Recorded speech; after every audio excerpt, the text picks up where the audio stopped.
んで写真を見せてもらった。私の生みの母には顔がなかったのです。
忘れた秋の七草。夕日が瀬戸山の森に沈んで暗くなる頃、今日も客のない見せ物小屋は早々と片付けを始めます。二面相一寸法師が上りを畳んでいる境内、テントの中、そして外の墓地までどっと笑いが湧き、拍手喝采があったのはもう何年も昔の話。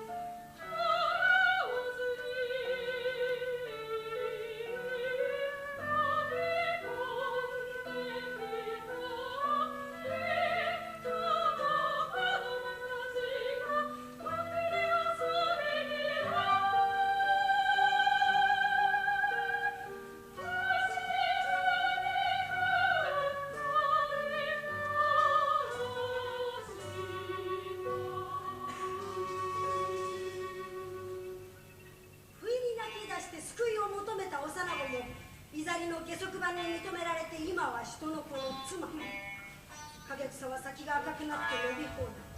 時々唐草模様の風呂敷包みを持って夜逃げしていった電気の裏方の噂が出るほか、これといった大事もない今日この頃でございます。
美しい女を後妻に選びます。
帰り道もゴミ消しで消した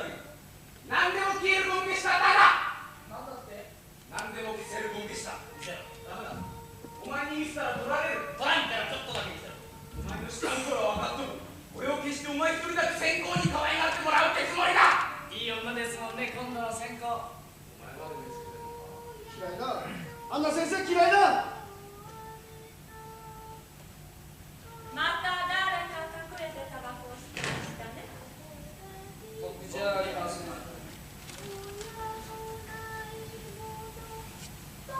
それは何ですか？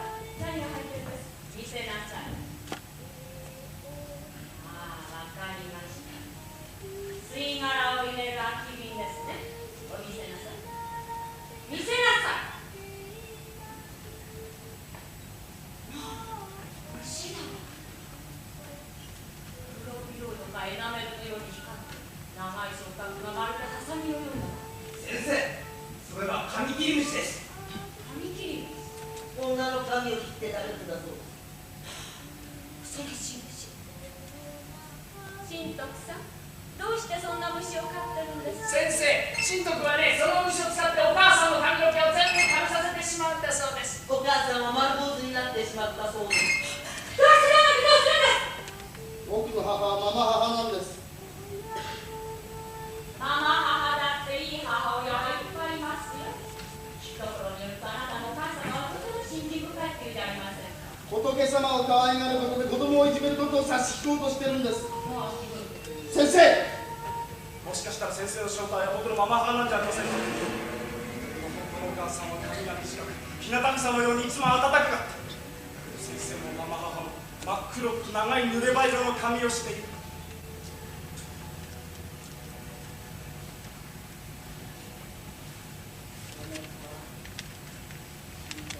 あなたの狙いはせっかくうちに落ち着いたお母さんを追い出そうという魂胆なんです。そればかり連れ子の詮索ぐるみ親子丸坊主にしようとしている。それから家に大量偽物をやっておじさん恨み縄で漫画に子供新聞記事花。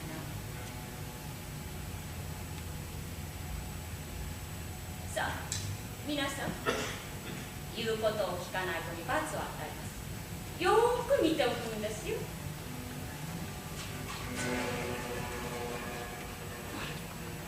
新徳、資料を出し。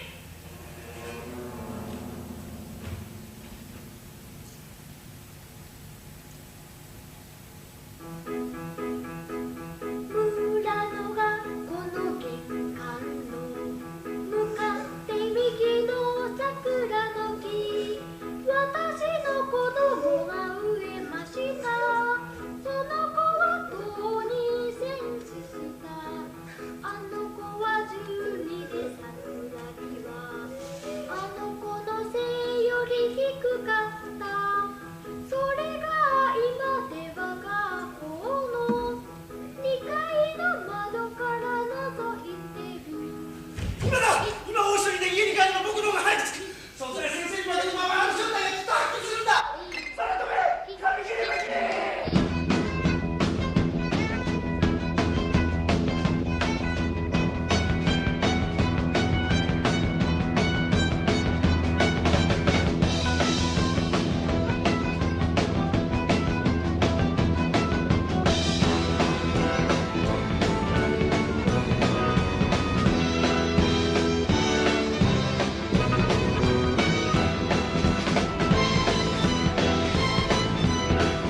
「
駅前キネマの映写機、またその前は陸軍士官学校店と日の丸弁当の主人、またその前は高度 3000 メートルの空からばらまかれたパーッとの回転ビラを観察するこの星体の天文学者。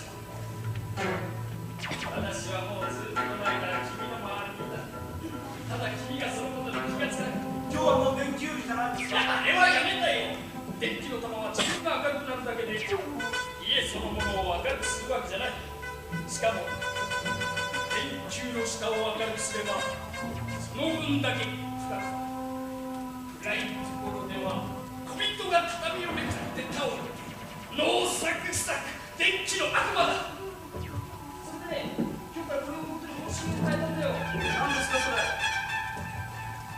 あなた、そう、あなた、これを壁にタイと貼り付けると、ここから壁の向こうへ潜っていく。これ一つで世界中に出口が出る。本のように父に自在持ち運ぶうちに、こうやって小さく畳んで覗き穴にする。また床の上に広げておいて落とし穴にすることもできるのだよ。信じられない。穴を持ち歩くことができるなんて。ほら、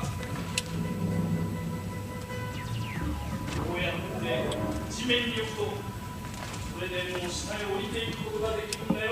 おじさん、この穴僕に譲って。貸してあげることならできる。だからね、譲るわけにはいかないよ。これはね、まだ未完成品であって発明の段階なんだ。例えばこの穴の蓋をどうするかというところがまだ解決していないんだよ。じゃあ貸してくれることならできるんですね。一日だけならね。ありがとう。本当に地下に降りていくことができるのかな。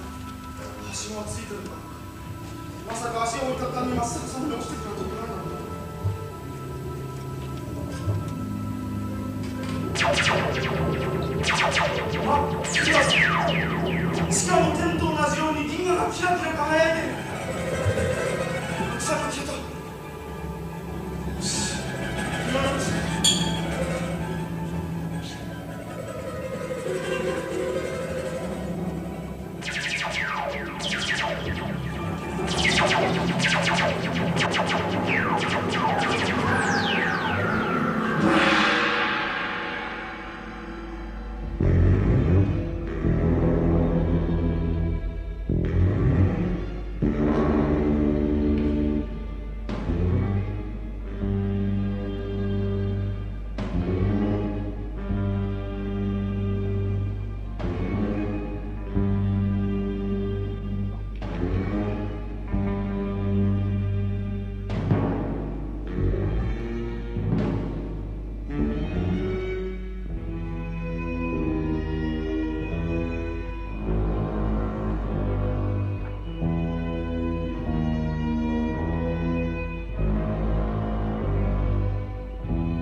夜明けの晩に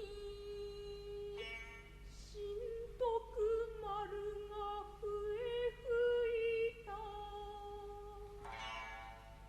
後ろの正面誰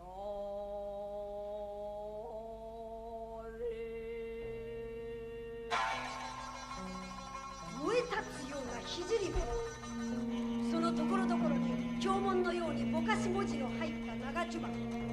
母は裾をはしょっていたのではなく、むしろ妻を高く掲げて、そのしっとりとした紅の裏地から白い裸足の足首を見せて神徳においでおいでをしています。後ろの正面にいるのが誠の母のようにも思えるのですが、神徳は振り向くことができないのです。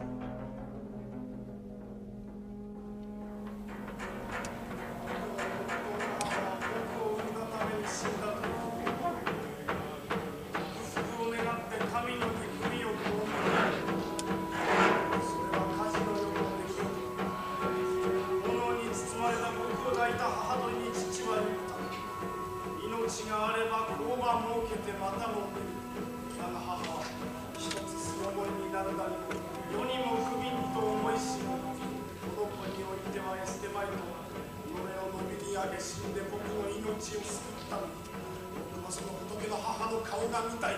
見てはいけない後ろの正面、あなたの顔を見てみたい。「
町の空き地、もう湯屋の煙突の煙も消えて犬の遠吠えが聞こえる時刻でございます。質屋のガス灯に背後から照らされて見知らぬ女の影が伸びてくる。辺りの人目をはばかりながら、誰にも言うなよ。これはただの本消しじゃない。俺はこれで一番星消したんだ。俺に路地のブルドッグをけしかけた古着屋の隠居も消してない。これは人間だって消せる本消しなんだ。見ろ見ろ、ここのとこが斜めにすり減ってんだ。俺はこれでうちの父ちゃん消したんだ。俺がタバコ飲んでるのを見ていきなり殴りつけてきやがった。寝ている間にゴシゴシ消しちまった。足から消したの、それとも顔から。覚えてない。目つぶってやったからね。そこで朝起きたら車をハートになって。これだ。このゴムのクズがうちの父ちゃんだ。生身だぞ。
Oh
塗り箱に12年、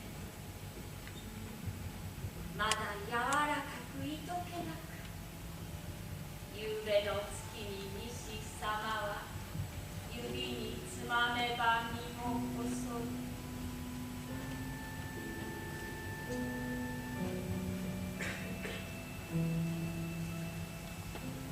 かわいそうにお前は連れ子、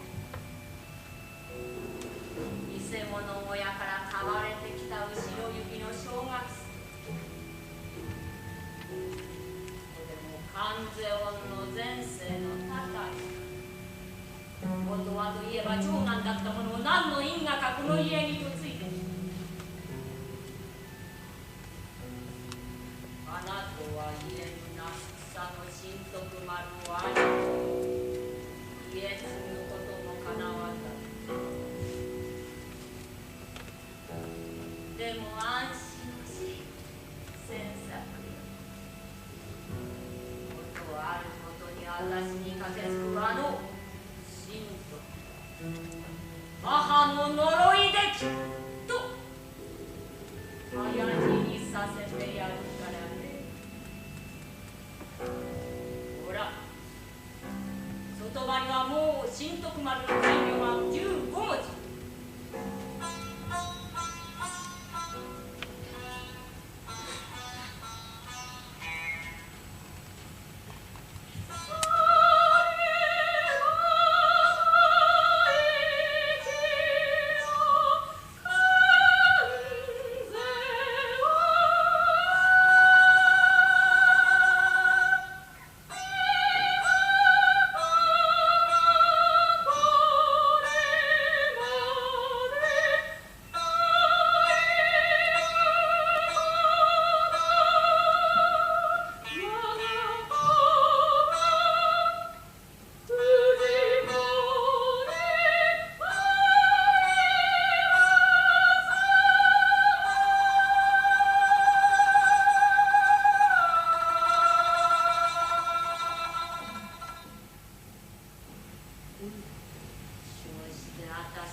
けるところに立っているのは紛れもなく皆母の後ろ姿。もしやおっかさんそ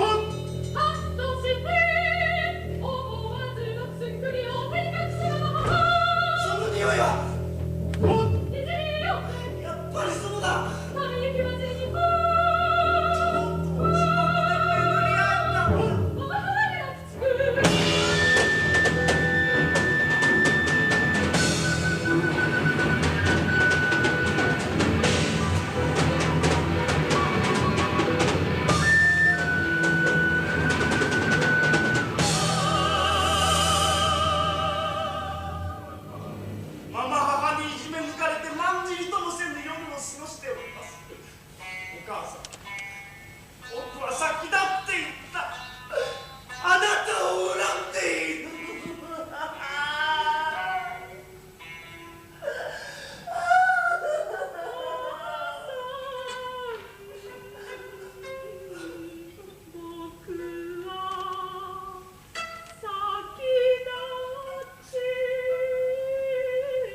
ひついてくる神徳をもてあそばんとせんものか。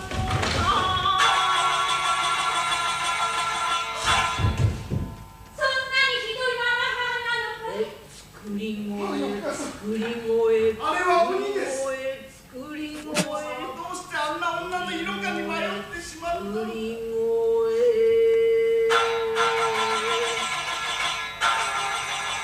ぐっとこみ上げてくる怒り。しかし神徳のまるで妻でもぶするような手つきに体は預けたまま。その女はお前の可愛がりとすれではないんだね。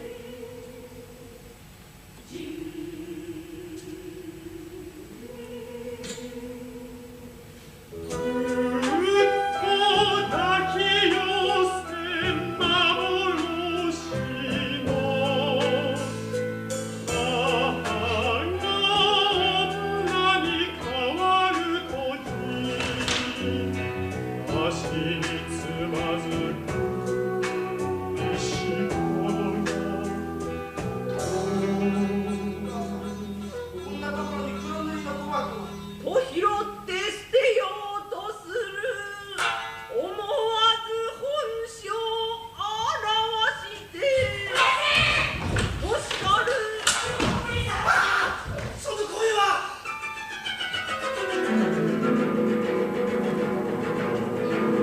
「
春が去ってまた次の秋でございます。あんまたちは夜のつれづれに風の音を聞きながらいろは四十八文字をハサミで切って並べ替えて遊びます。いろは色なしゆりでうす露見やだいばあらだらにあらだらにだらの人さらい。家の光新年特別号の七重になって行方不明の神徳はどこへ行ったか隠れたか。後の家督は詮索が仏壇磨いて菊生けて母の期待に応えます。いろはにおけとちりぬるをちりしちぶみの血のみ小屋。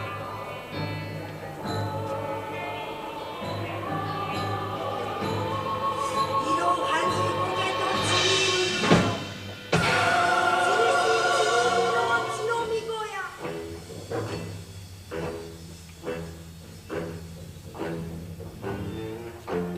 この子誰の子鬼袋破って水なら外の顔など見たくない。燃える前に踏み尽くせ。年々猫場の15の乙女かわいかわいと騙されて泣いて悔やむ。帯笑って七輪を借りて流されたこの子何もせずおとなしい。そんじゃそろそろ引き殺そうか。仏の手ぬぐいに柄色に染めてそならぬ。わら人形帯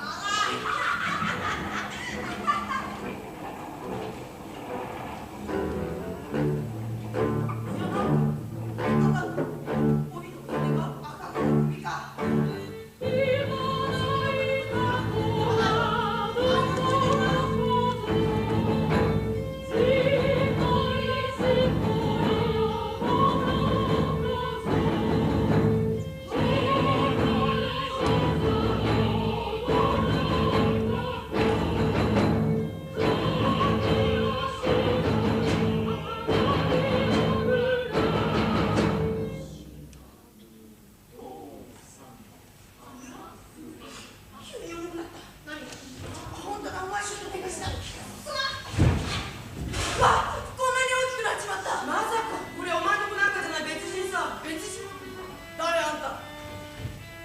誰でもありません。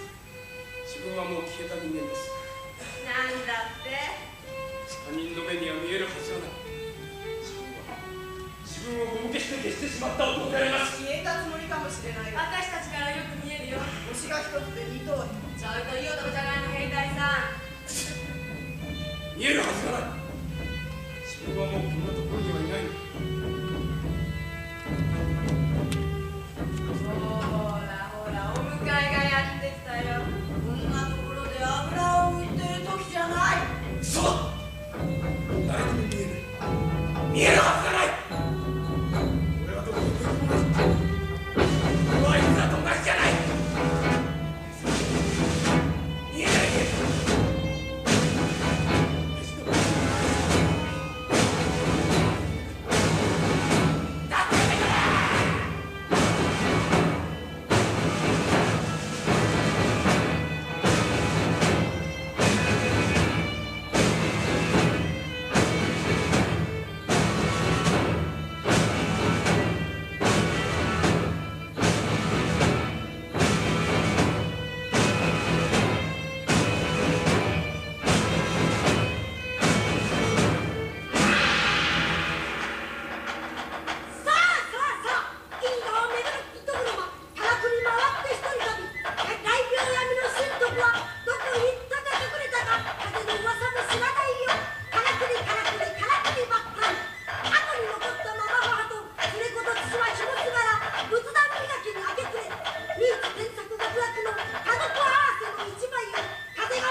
詮索が学校から帰ってくる。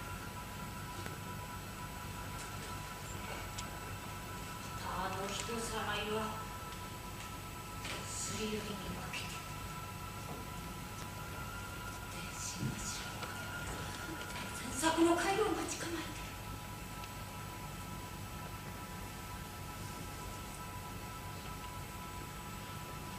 写真のビラを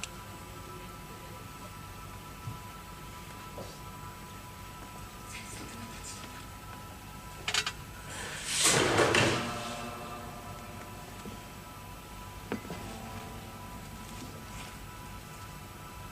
濡れてゆく秋の音を鳴らす。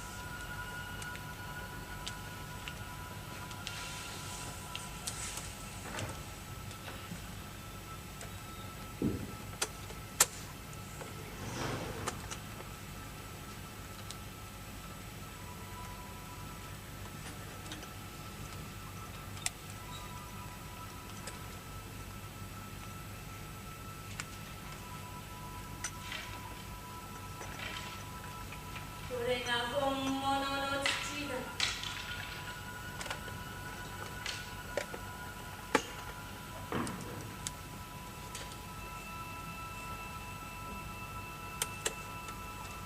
ここにもう一度来る。偽物をやめよう。嵐の花のけけなし。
私はお前の兄の神徳だよ。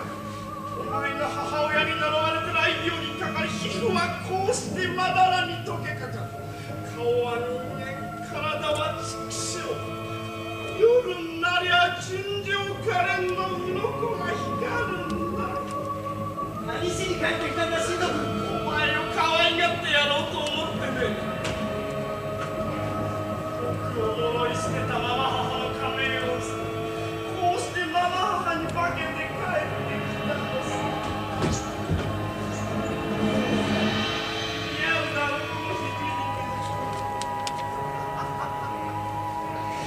さあ、逃げずにこっちへおいで。今いいことを教えてあげる。人恋しい赤き串もてすきやれば、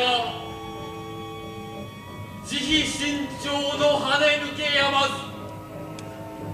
いや、そばへ来るな。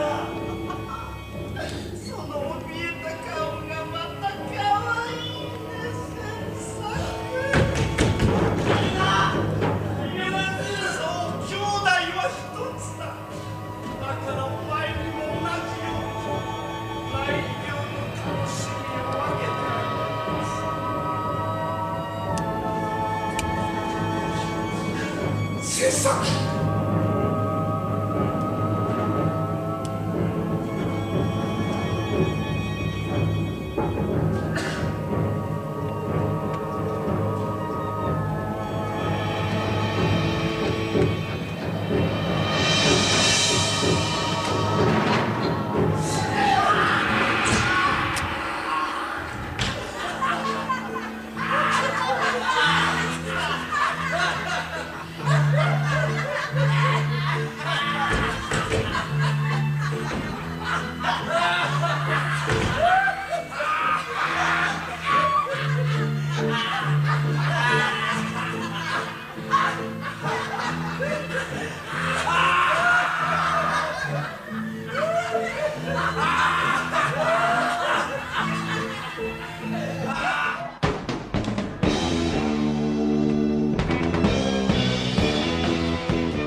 ここにこうして座って待っておりますと、次から次へと遺失物が届けられ、限りなく落とし物届け物は増える。しかし落とし物を探しにやってくる人など一人もいないのでございます。我とは波の忘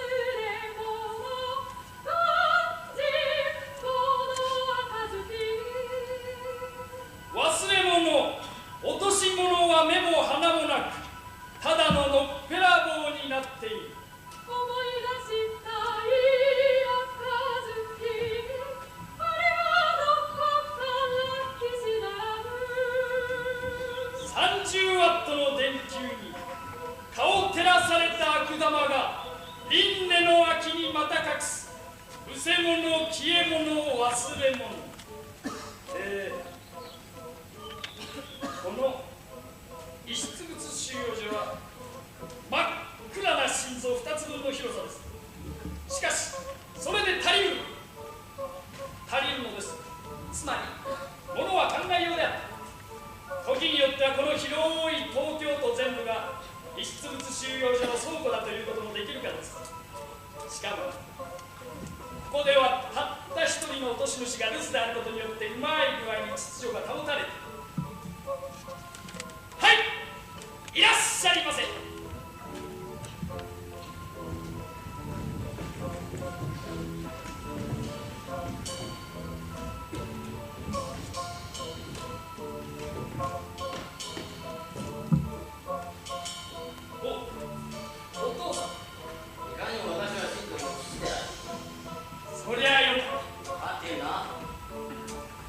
とうとう決心がついたのですね。何の？自分自身を遺失物にする決心。バカ言うな。私はただ広いものを届けに来ただけだ。広いものですか？そう。実は戸籍を拾ったんだ。高速亀戸一丁目大麦という戸籍です。そんなはずはない。何かの間違い？いや、間違いではない。確かに大麦の戸籍です。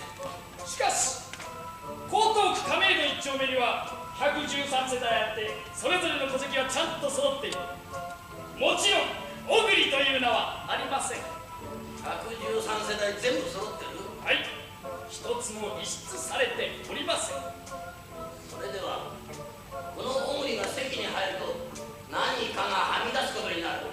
遺失物はなくなったものを埋め合わせるものであって、余分なものを付け加えるものではないと指導されているのです。しかしそれなら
一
が置き忘れた。それにしても神父はどこへ己を消したよ。とっくに死んだと思っている。こんなところにまた旅にいるし。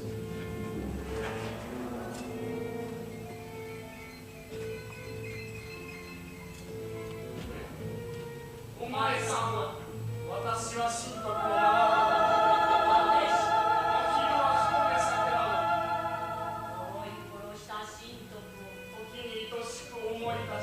日傘で顔を隠し、墓地のあざみを摘みにいる。赤く乱れておりあざり。情けは熱く燃ゆるとも。二人歌わん一節の半ば汚せし我が呪い。神徳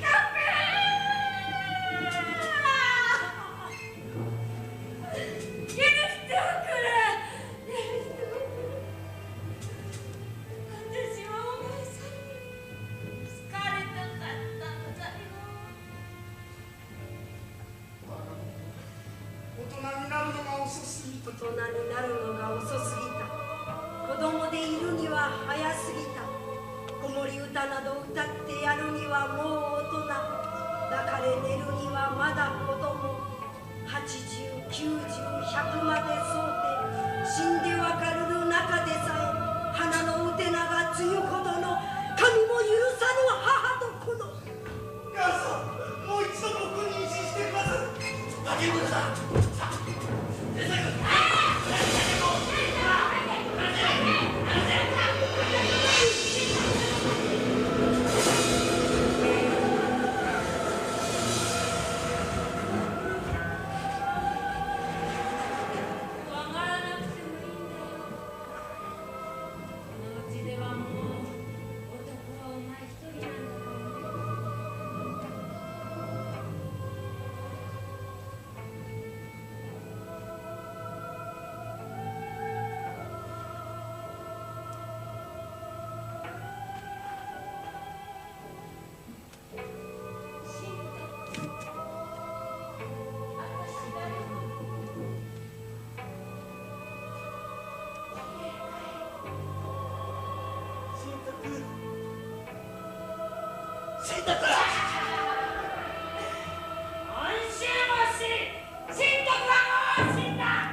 お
「